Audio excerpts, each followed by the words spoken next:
Joined by Warriors head coach David Greer. Coach, team got off to a hot start in the GLIAC part of the schedule, and then lately things have kind of come off the wagon. What's been the change with this team?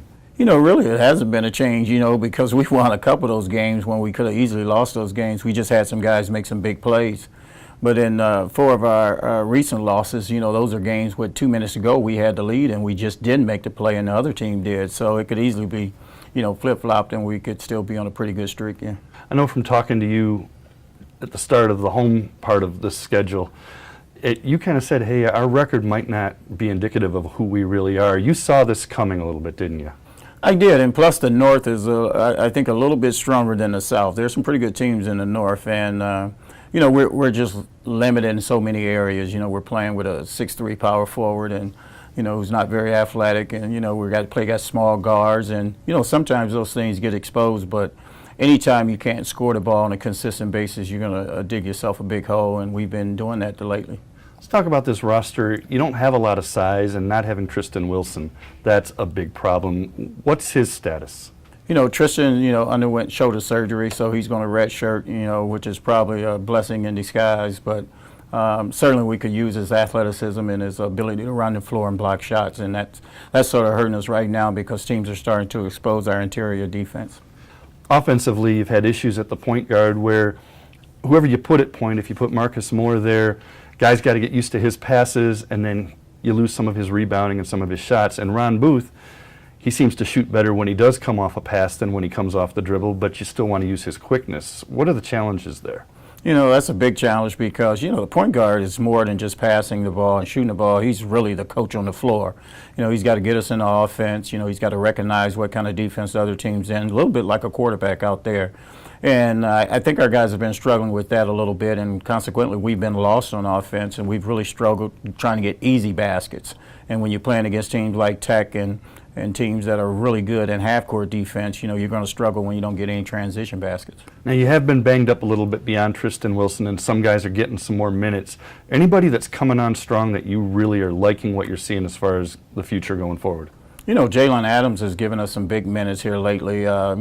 He's a really athletic kid. He transferred in, originally went to St. Bonaventure and then went to Mott for a year. And, due to no issues of his, he was ruled academically ineligible for the first semester. Not necessarily academic ineligible, but it was a technicality on transfer. And so he's really rounding into just basketball shape right now, and he brings a different element to our team, way more athletic than our wings, plays above the rim, and he has a decent ability to get to the basket. You've still got a lot of season left right now, and you're still playing for something in 2017, but you've got some young guys that'll be back next year. You're not losing as much as you typically do. There's a nice future here if you can get everybody healthy and get them all on the same page. Well, the one class with Marcus Moore, Tristan Wilson, all those guys came in as freshmen and they played as freshmen. So, this is the year that, I anticipated those guys taking off. And like you said, there's still a lot of basketball left. And we've pretty much been in every basketball game we've played except a couple here. And, it's just a matter of, having some confidence and being able to close some games. And certainly we just got to get back to some winning ways here. Let's talk about a couple of nice things that happened earlier in the season. One preseason game against U of D. It's a preseason game, it's an exhibition, but that's a D1 opponent. It's Callahan Hall, and it's against the school where you were an assistant for a long time.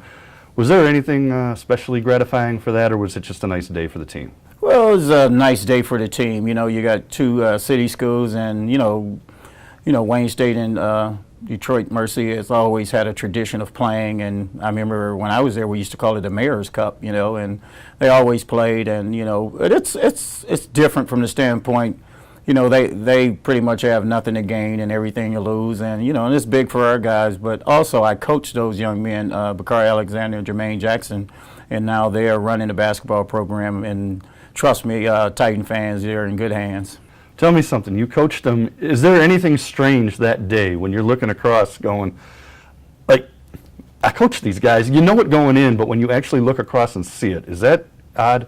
You know, the strange thing about that is I was telling myself, man, am I getting old? You know, but, you know, it was good seeing those guys over there. And like I said, that's, you know, just like a lot of the players that, you know, I've coached and have been a part of their lives, they've gone into coaching, and I take great pride into that because now they're impacting young people's lives, and really that's what coaching is all about. You get a chance to work with young men at a developmental part of their life, and certainly those young men will do a good job over there.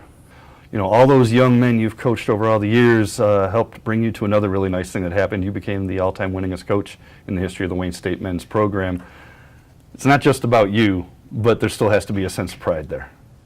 Well, you know, I never got into coaching for any kind of awards, and any time, you know, in basketball there's an award, it's a team award, but, you know, just the fact that, you know, I've been able to do what I love to do, and that's work with young people, is rewarding in itself.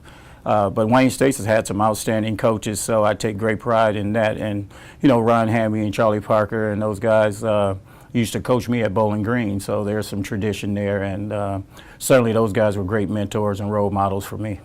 All right, well, we want to see some more wins, keep adding to that total. What do you guys need to do the rest of this season to get where you want to be? Well, really, we just got to get back to thinking you can win, because so much of winning is just confidence, and right now we're just struggling confidence-wise, and you know, it's amazing what a couple wins will do for you, but like I said, we just got to take care of the basketball.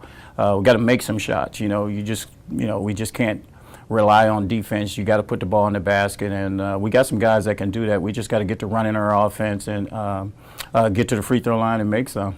You know, it's an interesting point you make. When you had that hot start in the GLIAC portion of the schedule, and now you've got this losing streak, has there been a noticeable difference in body language, attitude, anything else that you see in practice? Of course, you know, losing will do that to you. You know, it really messes with your psyche there. You know, just like winning. You know, when you're on a nice winning streak, you think that you can conquer everything. But when you're struggling a little bit, you get a little bit hesitant about taking those shots that you normally take. You get a little indecisive about your defensive assignments there. But you know, like I say, I like our senior leadership, Mike Lewis and Clark Bishop and those guys, and I trust that those guys will, you know, rally the troops, and we'll get back at it. And this is kind of like what the football coaches say over there, just go 1-0 at the next game. Yeah, thanks, Jeff. All right, thanks, Coach.